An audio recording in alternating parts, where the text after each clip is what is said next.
surrealist photographer Man Ray, called Prayer, 1930. Looks like Man Ray, smells like Man Ray, tastes like Man... Oh, sorry, it's Weston. I mean, what I'm doing here is just saying, does this guy know surrealism and surrealist photography? You bet. And that's why the pepper and the shell really are based on they're not imitations of Man Ray. They're based on the concepts of surrealism, the hidden urges of the unconscious revealed powerfully and, well, beautifully too. Here's Man Ray's girlfriend and assistant and student, Lee Miller, another American. Well, upside down violin bang by Man Ray, right? And here, spelling out what surrealism is about, obviously in the title, in this Lee Miller from 1936, cotton struggling to escape from sacks to become clouds.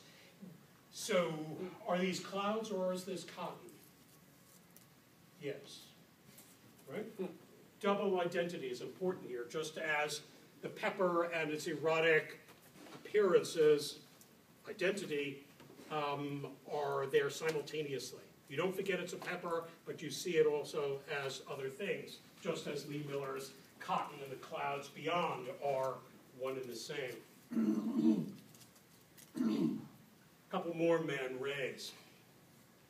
Hidden objects, unknown things, deep cavities and protuberances, dramatically lighted here.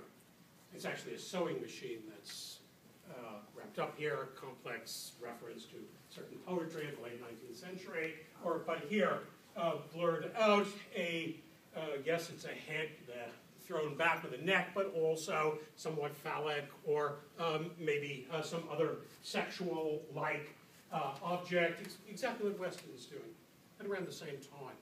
And again, Weston through magazines, yes, he may be off in Mexico City or in Glendale, California, but it doesn't mean you're really separated from the surrealist movement. Weston, as early as 1924 in Mexico, he goes down to Mexico and finds these gourds, folk art, painted gourds by some folk artist in Mexico, and the artist has done what Leonardo was doing, what Man Ray was doing, what Max Ernst was doing. He looked at the gourds and he said, hey, looks like a bird. Adds paint, just as Miro looked at the mess on his canvas and said, I think I see this thing, I'll add a tail, maybe it's a bird.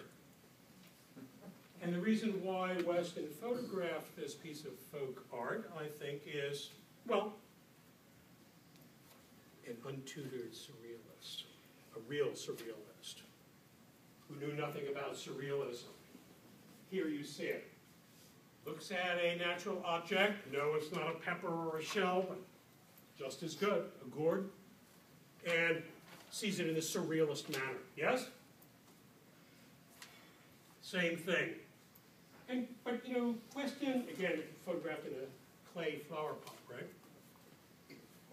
Weston never removes the original object, doesn't totally transform it into something that is no longer a pepper. If he had covered up this part, just left the rest, you wouldn't even recognize it as pepper, I don't think. You maybe, but doubtful.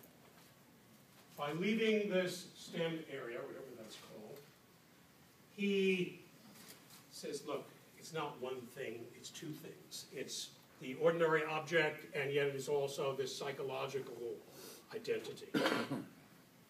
From the unconscious, it's both the conscious and the unconscious meeting together here. A found object that is transformed, but even while you retain its normal, rational identity.